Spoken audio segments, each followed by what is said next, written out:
Turn with me in your Bibles to Ecclesiastes chapter 2. It's always a joy to be able to open up the Scripture with you and to engage our minds in the words of God. I think about all the events of our world, and what we need is to be people that are engaged in God's Word, that are allowing its truth to penetrate not just our minds, but our hearts and our souls. So stand with me. I want to read with you verses 1 through 11 of chapter 2.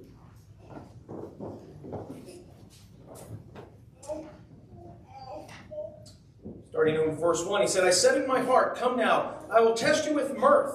Therefore, enjoy pleasure. But surely this also was vanity. I said of laughter, madness. Of mirth, what does it accomplish? I searched in my heart how to gratify my flesh with wine, while guiding my heart with wisdom, and how to lay hold on folly, till I might see what was good for the sons of men to do under heaven all the days of their lives. I made my works great. I built myself houses and planted myself vineyards. I made myself gardens and orchards, and I planted all kinds of fruit trees in them. I made myself water pools from which to water the growing trees of the grove. I acquired male and female servants, and had servants born in my house.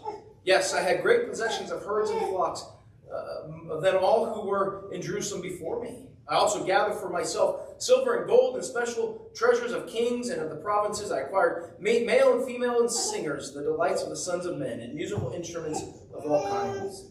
So I became great and excelled more than all who were before me. In Jerusalem also my wisdom remained with me. Whatever my eyes desired, I did not keep from them. I did not withhold my heart from any pleasure. My heart rejoiced in all my labor. This was my reward from all my labor. Then I looked on all the works that my hands had done, and all the labor in which I had toiled. And indeed all was vanity and grasping for the wind. There was no profit under the sun. This is God's word. You may be seated.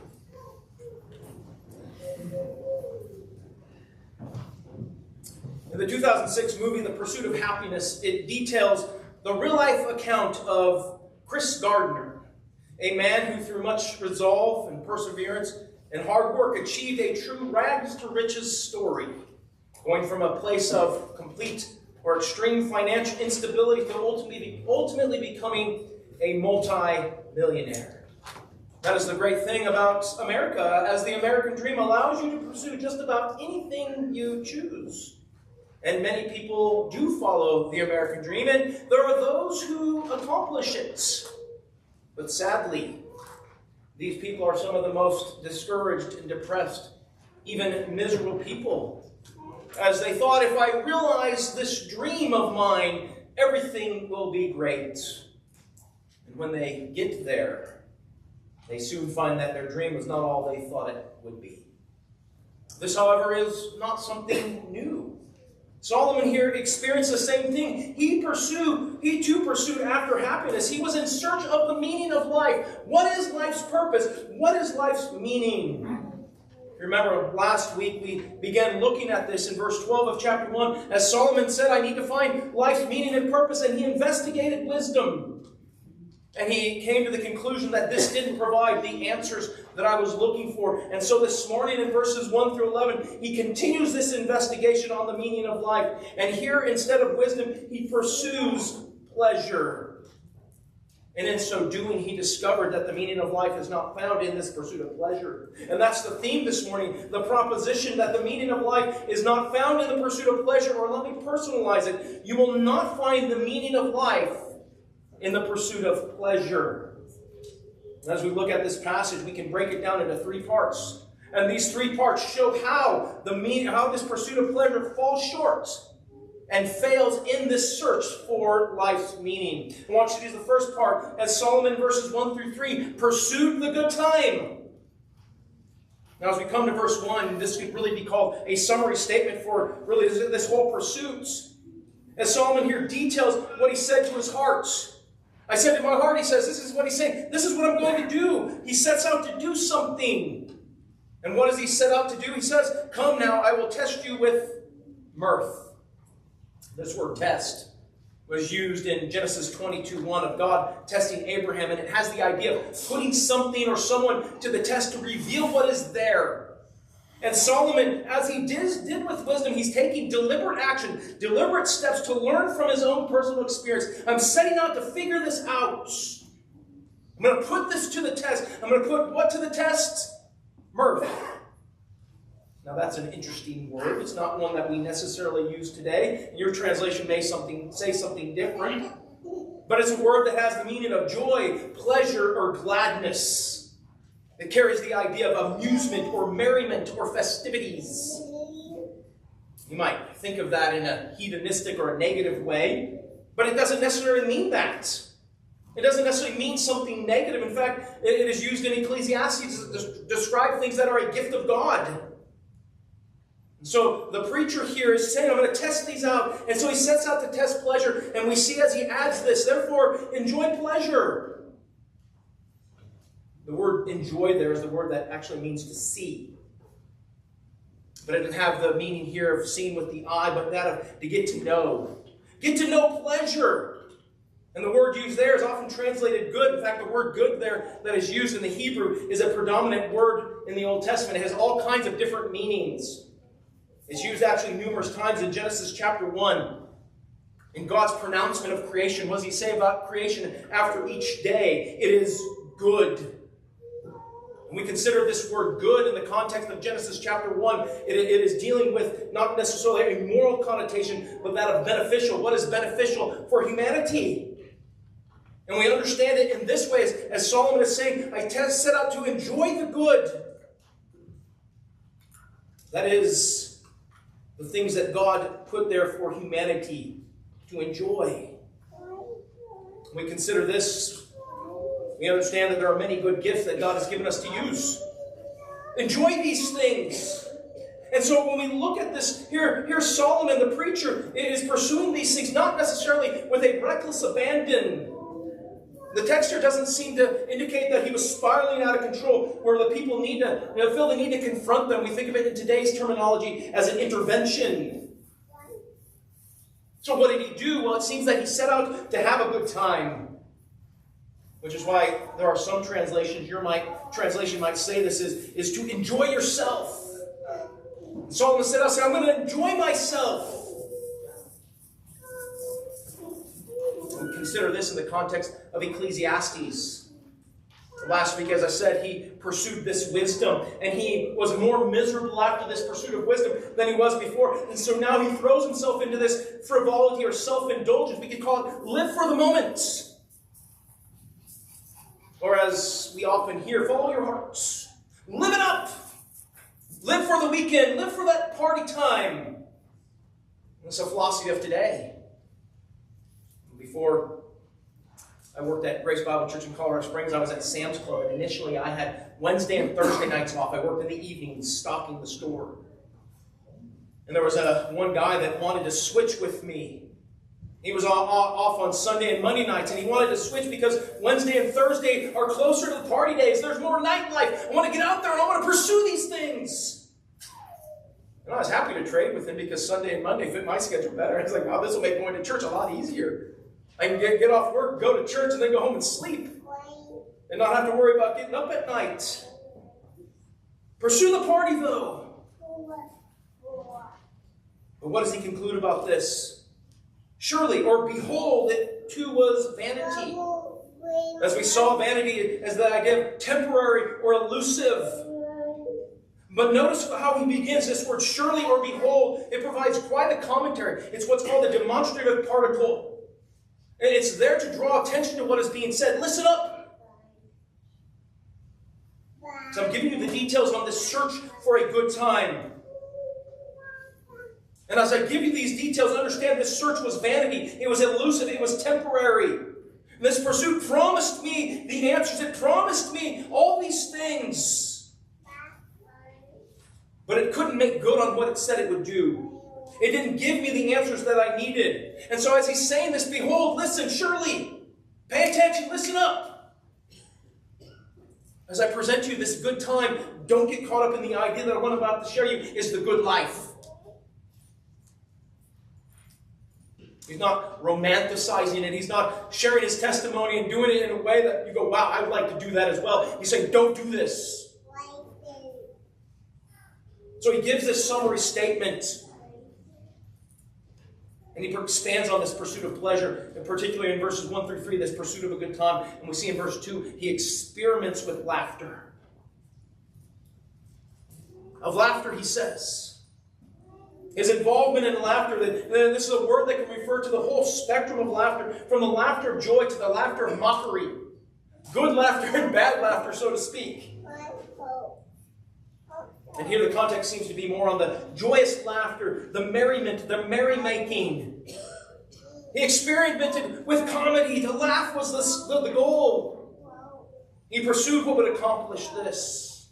I heard one comedian one time talking, and they tried to bring up some things, and he said, listen, all I'm interested in is who's funny. My life is about what's funny. If you're funny, I'm interested in you. If you're not, I don't care.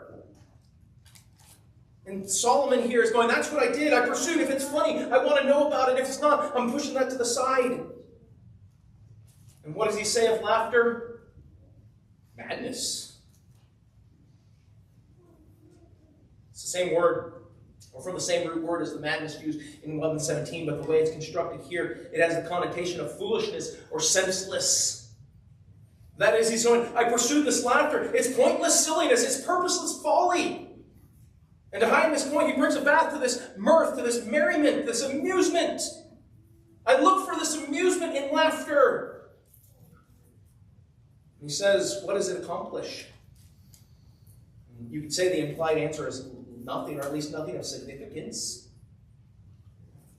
As we saw with wisdom, Solomon wasn't condemning wisdom. He wasn't saying wisdom is bad. Same thing could be said about laughter that brings amusement. I mean, things like that can be perverted, and they often are, but they are a good gift from God to be enjoyed. Let me say it this way. God didn't call us as Christians to be somber sticks in the mud. It's not what we're called to be. You know, there's places I've been, and they would take the peppy songs, they try and slow them down as slow as they can, and you're trying to sing them. Because they're songs that are meant to be enjoyable when you sing them. What I mean by that is they'll be peppy. It'll raise your spirits. Think about Jesus. He was serious about his mission, his purpose. There was a soberness about him, but I highly doubt he lived life melancholy. He wasn't Eeyore.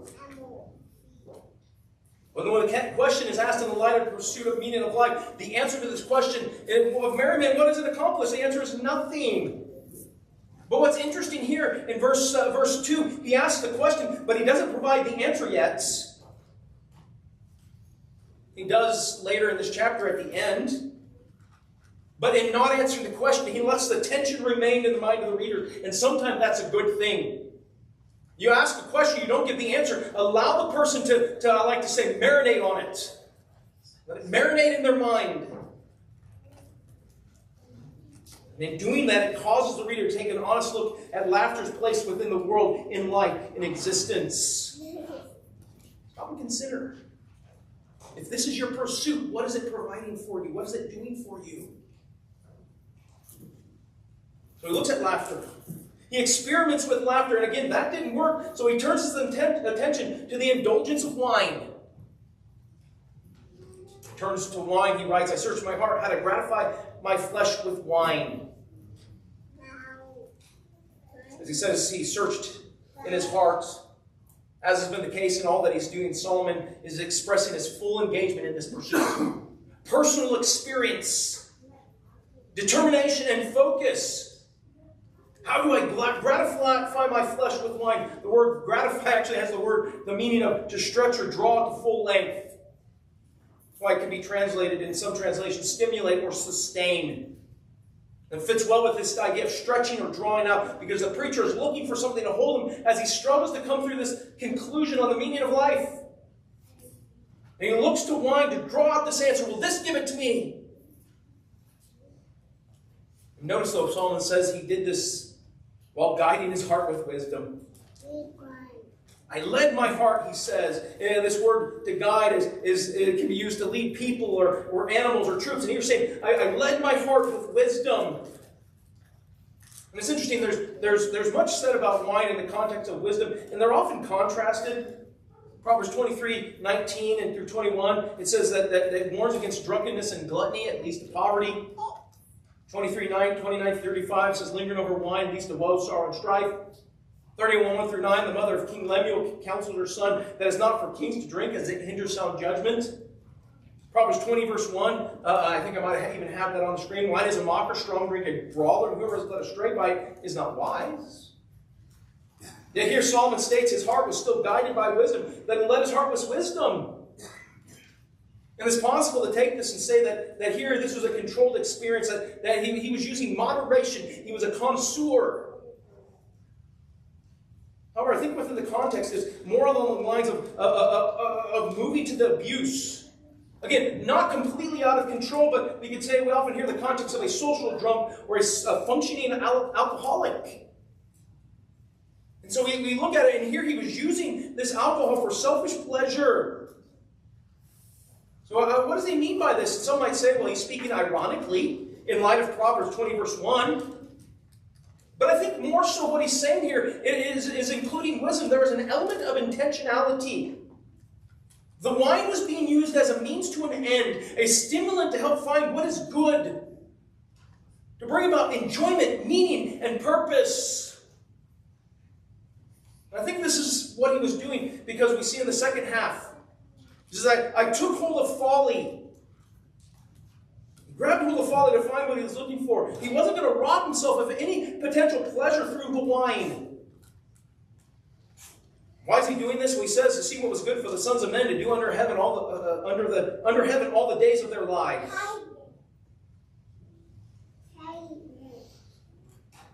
That is, I'm going to find the pleasure while I still have the time. Life is short. See, Solomon was again confronted with the brevity of life. So I'm going to pursue this pleasure. In so doing, the answer to the life's meaning might be there. One commentary wrote it this way: he treads one path with his body while taking another with his mind, hoping in his intoxicated state to experience the full depths of folly and arrive at discernment. Well, that's quite a statement.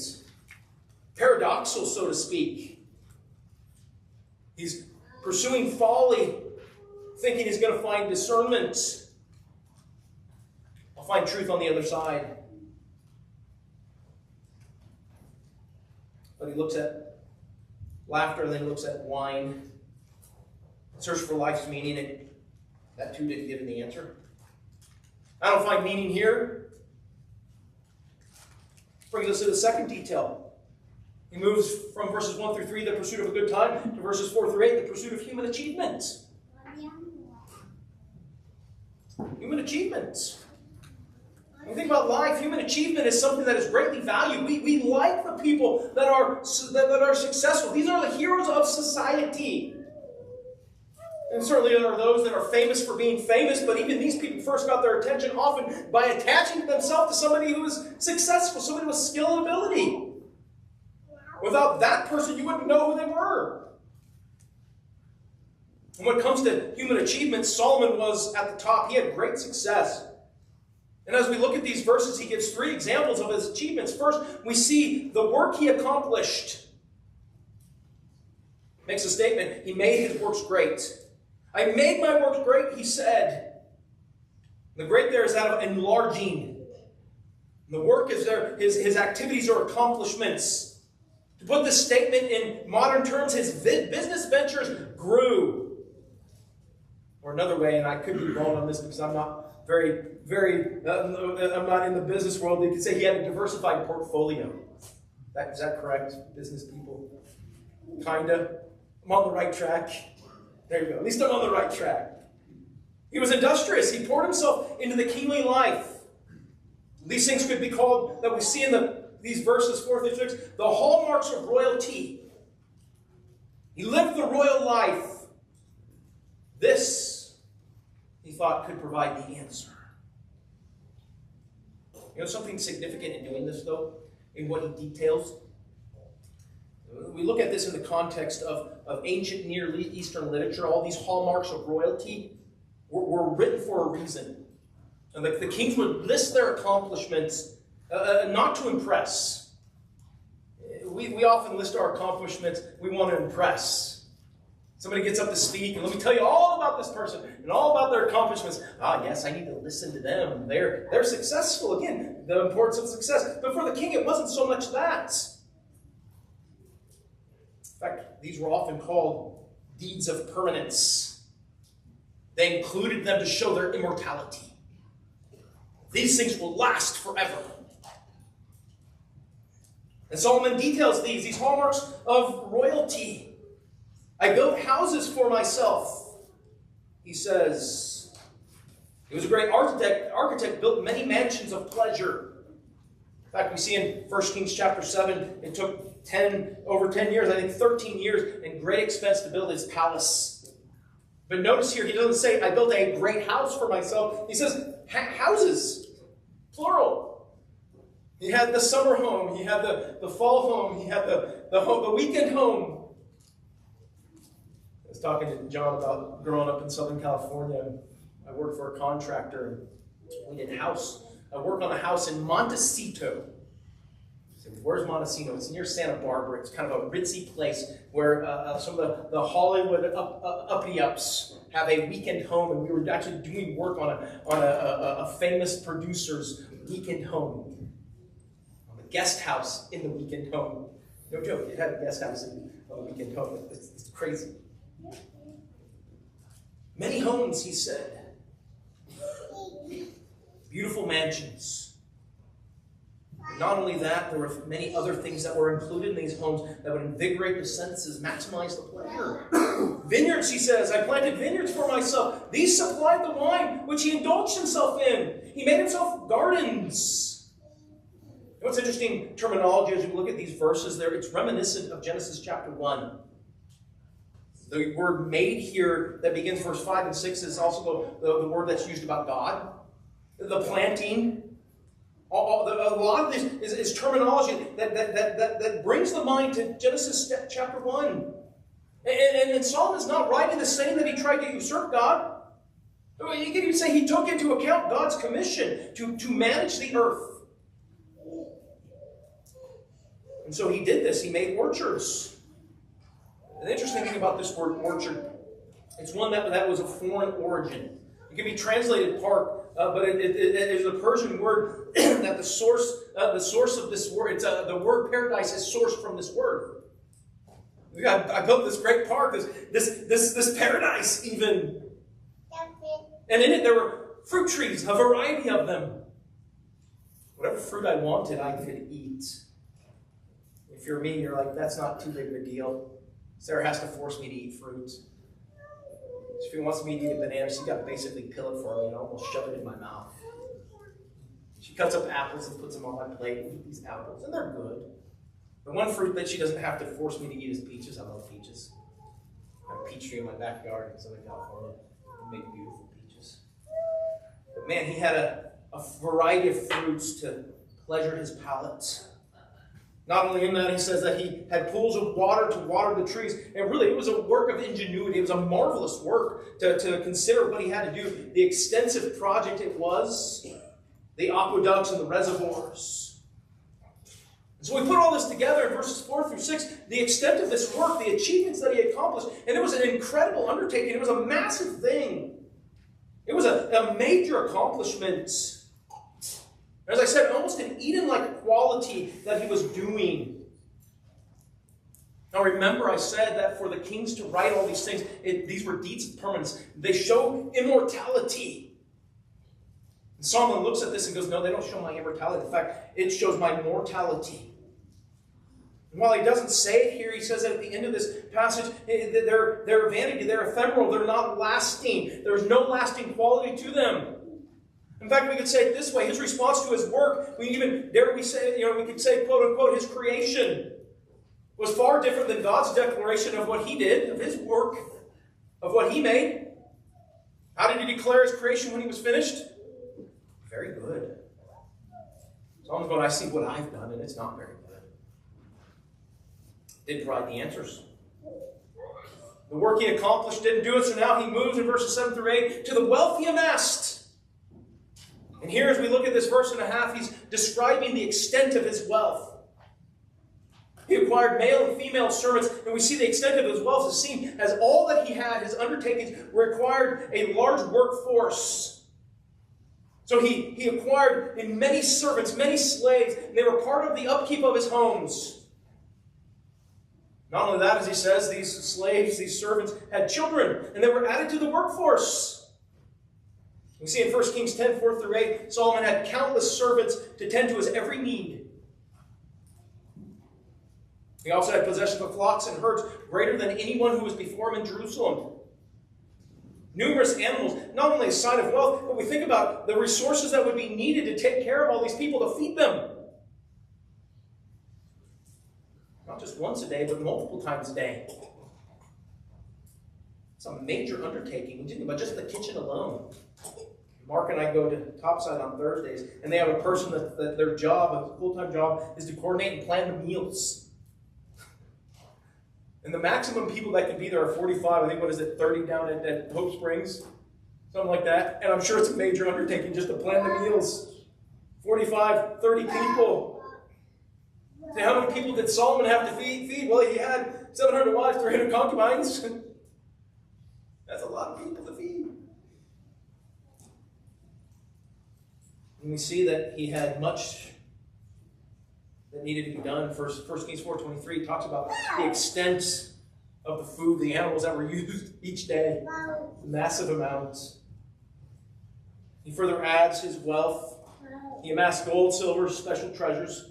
Obviously, there was the taxation. In fact, we think about it before when they were getting ready to go in the Promised Land. I believe that's the time that they were saying you don't want to take a king because the king will then tax you. When it came time for them to take a king, hey, he's going to tax you. We want a king. We want a king. And they did that. Out of necessity, obviously, there was the need.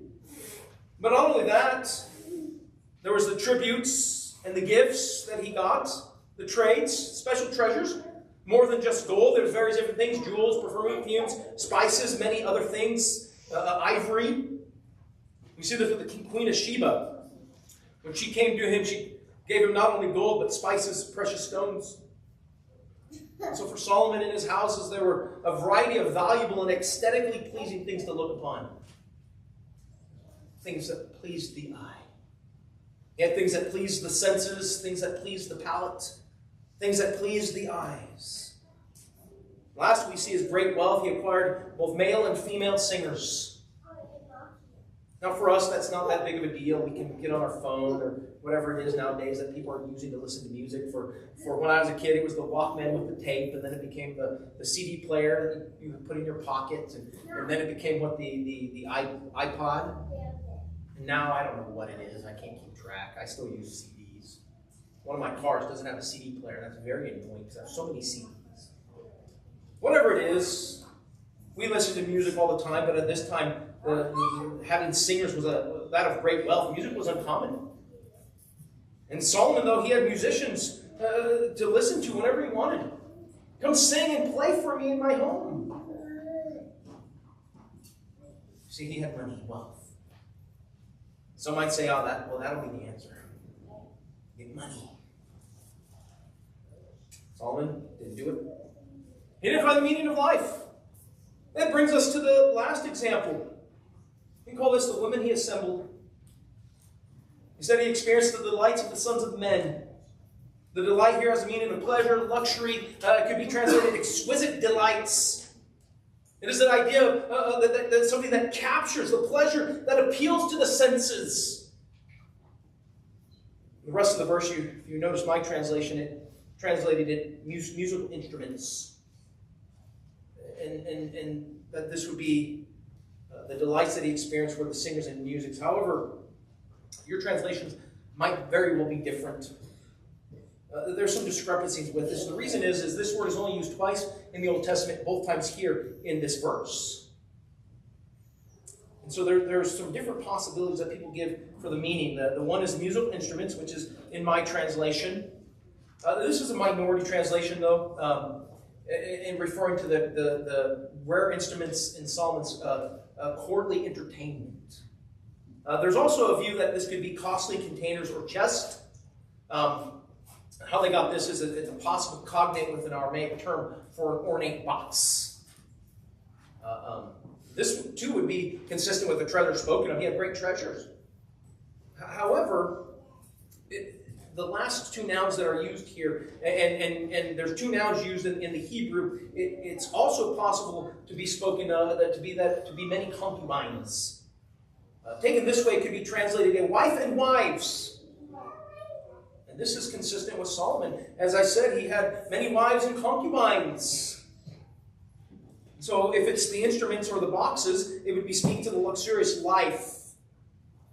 But if it's referring to the women, it's referring to the sensual pleasures. And I think that's what he's referring to here. One is the root of this word seems to indicate that. It is the concept of a lady or a mistress. But it fits in the context of his life. His quest for pleasure. And there's some other reasons why. And I told Sarah about them, and I said I'm not going to mention them in the service. You want to know what they are? Don't ask her. But I think here he's really pursuing the erotic pleasure. There's a fascination with our society. But few can come close to Solomon in this regard. And in fact, one commentator wrote that his vast harem was the royal icing on his cake of pleasure. Yet, this too didn't bring him to the fulfilling of his thoughts. Many years ago, as a younger guy, I was working at Athletes in Action wrestling camp. If you don't know what Athletes in Action is, it's a Christian ministry that engages in different sports. And they had a wrestling camp in Northern California. And I went up to it and I worked the camp. And there was a friend there with me and another guy. And after we put the kids to bed, we would go and play games. It's our time to enjoy a time together without the kids. Kind of like you do as a parent. When your kids are young, you put them to bed, and you go, now it's my time. And they say, stay in bed. They keep getting out, get back in bed. Like, come on, kids, it's my time. It was our time. And we talked about many things, and one of the men there, not the guy that I knew before this, I knew one guy before this, but the other guy was there, and we were talking about how he came to know the Lord, and he said, I pursued the sensual pleasures. That was the path that I took, and it soon became meaningless. The pleasure was gone. So there had to be something more. And thankfully, God worked in his heart. He trusted Jesus. His conquest didn't satisfy him, and neither did it with Solomon. And so here Solomon has pursued the good time. He's pursued this human accomplishment, all these things that in this world we think this will do it. Laughter, intoxication, accomplishing all these things, amassing great wealth, having the conquest of intimacy. That'll do it. Solomon said, no, it didn't.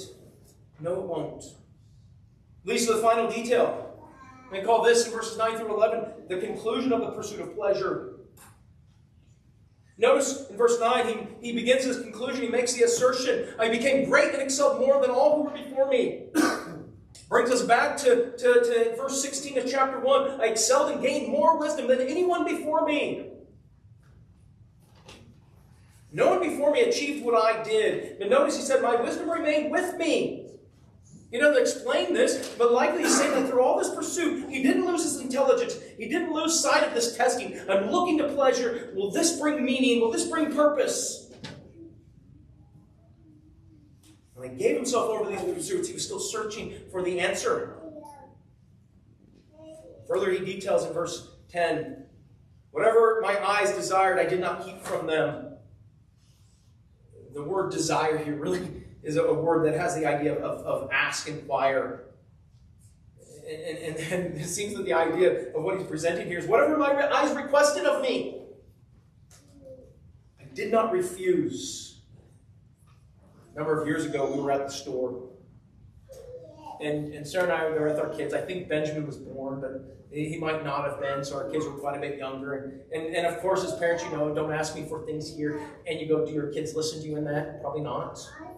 In this particular instance, it didn't, because my oldest was asking for anything and everything he saw, including ham beans. I said, Dad, let's get ham beans. Like, no, we're not getting ham beans. He said, Dad, they taste like ham. No, son, they don't taste like ham. We cook them with ham. I told him, don't ask for everything, because if there's something you really want, and you continue to ask me, I'm just going to be saying no. I'm not even paying attention to what you say. I'm not listening to what you ask. I just got the note ready. The note, it's there. I'm ready for a note to just come out of my mouth. And kids, if you think that if I keep asking, my parents will give in, generally that doesn't happen. In fact, at least for me, you keep asking the question, I'm digging my heels in no. And the more you ask, like, you know, as the comedian Tim Hawkins says, it's just, you get to have fun with it. No. See, Solomon didn't have a dad that would tell him no. If he wanted the ham beans to see if they tasted like ham, he got to get them. I'm sure if he did get the ham beans to see if they tasted like ham, he was disappointed. These don't taste like ham. Of course, he's a Jew at that time. He probably didn't eat ham. So, get beef beans. He adds, I didn't withhold any pleasure from my heart. It becomes like the pursuit of wisdom, this pursuit of pleasure. Solomon is the best test subject. No pleasure that he kept from himself. And what does he conclude? He says, my heart rejoiced because of this labor. When we think about it. In verse 2, he asks the question, what does pleasure accomplish? He does provide a bit of an answer here. My heart, he says, did rejoice in this.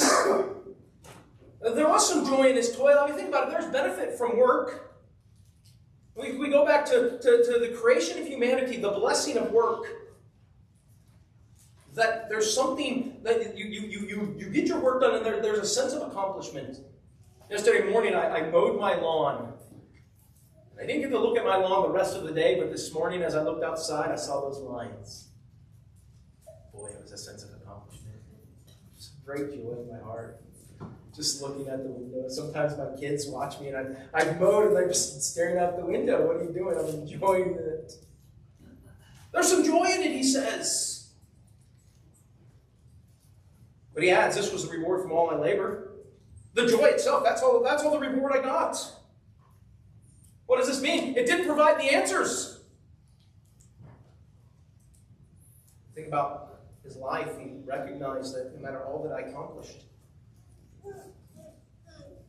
life is short. That if all there is, he says, is this sense of accomplishment. What have I done? What have I accomplished? Notice what he says in verse 11. I looked at all the works that my hands had done. I'm assessing all my works, all these pursuits of pleasure that I've gone after. And all the labor that I've toiled, this brings him to a conclusion. An interesting connection that Solomon makes here is the phrase, the labor in which he toiled, is the same phrase used in verse 3. Where Solomon asks, what does man gain by all the toil which he toils under the sun? Or if you remember when we were there, the exertion which he exerts. So in this conclusion, it draws back to verse 3 of chapter 1. And he's looking at it, the exertion he exerts. What does he conclude? It's all vanity, grasping at the wind. To find the meaning of life in the pursuit of pleasure, it's temporary, it's elusive. As we saw last week, trying to control and grab a hold of the wind, you can't do that. There's no profit under the sun. Again, this draws back to verse 3. The word profit. There's no surplus. There's nothing done under the sun. The land of the living and the time of my life that will be left as a lasting monument to my existence. And for Solomon, the temporary joy of the work was soon gone. One commentary said it this way: the preacher is ultimately not satisfied or comforted by temporary joy, since what plagues him is not the absence of temporary meaning, but the absence of lasting meaning. So as we conclude, what do we conclude from this? Or what did Solomon conclude? The quest for meaning of life and the pursuit of pleasure ultimately turned up fruitless. It didn't satisfy his soul. You can work all your life to gain everything you ever wanted. It still won't be enough. Consider the world of today. We have access to many different things. We have a host of pleasures. from the erotic to the pursuit of wealth. Find your personal fulfillment. Pursue what you want. Yet we're surrounded by misery. Why? Because if pleasure is your primary focus, you'll never be satisfied. It's never enough. You think about it, the problem is, if pleasure is your purpose, it's always going to be past tense. When you're done with it, it's gone. The thrill is gone. You got to seek it again. Whatever it may be, work, women, wine. Not only that, what we thought was satisfied soon doesn't. The need becomes greater. You need something bigger and better. The job isn't enough. I need to find a bigger conquest, a bigger task. The conquest, the alluring conquests. You stand at the water cooler at work, reveling in the good time you had, followed by, we've got a topic next week. More. But in the end, what do you have? As Solomon would tell us, nothing of permanence, nothing of eternal value. Well, there's more that the preacher has to say on this, and we're going to look at it next week. Just as we saw last week with wisdom, meaning can only be found in a right relationship with God. This quote, I really appreciated. This person writes, our unsatisfied longing gives us a spiritual clue that we were made for the pleasure of God. Satisfaction only comes in God Himself, so that our dissatisfaction may teach us to turn to Him. And so as we conclude this morning, let me just say that as we look at this chapter of Ecclesiastes, God is not trying to keep us from fun. One person said, well, I've had enough fun, now I'm going to turn to God. God's not keeping us from fun. Rather, God desires to give us what is best in life. Yes, there are things for you to be enjoyed, pleasures to be experienced as a good gift from God, but you need to learn to find your joy and satisfaction in Him. Then, the gifts that He has for you become their truest and best pleasures. Let me just conclude by saying, you're not going to find meaning of life in the pursuit of pleasures. Yes, God has given good things. You can only find their true place of fulfillment in a right relationship with God. We live in a world that is searching and grasping. They're grasping for something. The only answer is to trust in Jesus. To find that fulfillment, to find that hope in Jesus Christ in a right relationship with God. We're going to dig into that more next week as we look at the final parts, the last half of this chapter. Solomon brings us to bear on our life. Find your fulfillment, find your joy, find meaning in the right relationship with God. That is the only place you'll find it. Let's pray. Father, we thank you for these words of Solomon here in Ecclesiastes chapter 2. And Father, as we look at these words, we might view them as discouraging. But Father, they are filled with hope, because Solomon here is saying, don't do this, don't look to these things. They will not satisfy, they will not bring you hope, they will not bring you meaning, they will not bring you purpose. These things are temporary, they're ephemeral, they're transitory, they're here today and gone tomorrow. The great houses we may build will soon become old and falling apart. The great orchards we build will soon be filled with weeds. Father, the great pleasures we pursue will never be enough. But you are. You are enough. You give us the answers to the question of meaning and purpose. You satisfy the longings of our heart, the longings of our soul. Father, may we not look to other things. May we look to you. Father, may we point people to the hope of Jesus. We live in a world of sorrow. We live in a world that is searching for anything and everything they can get their hands on. Let us show them you.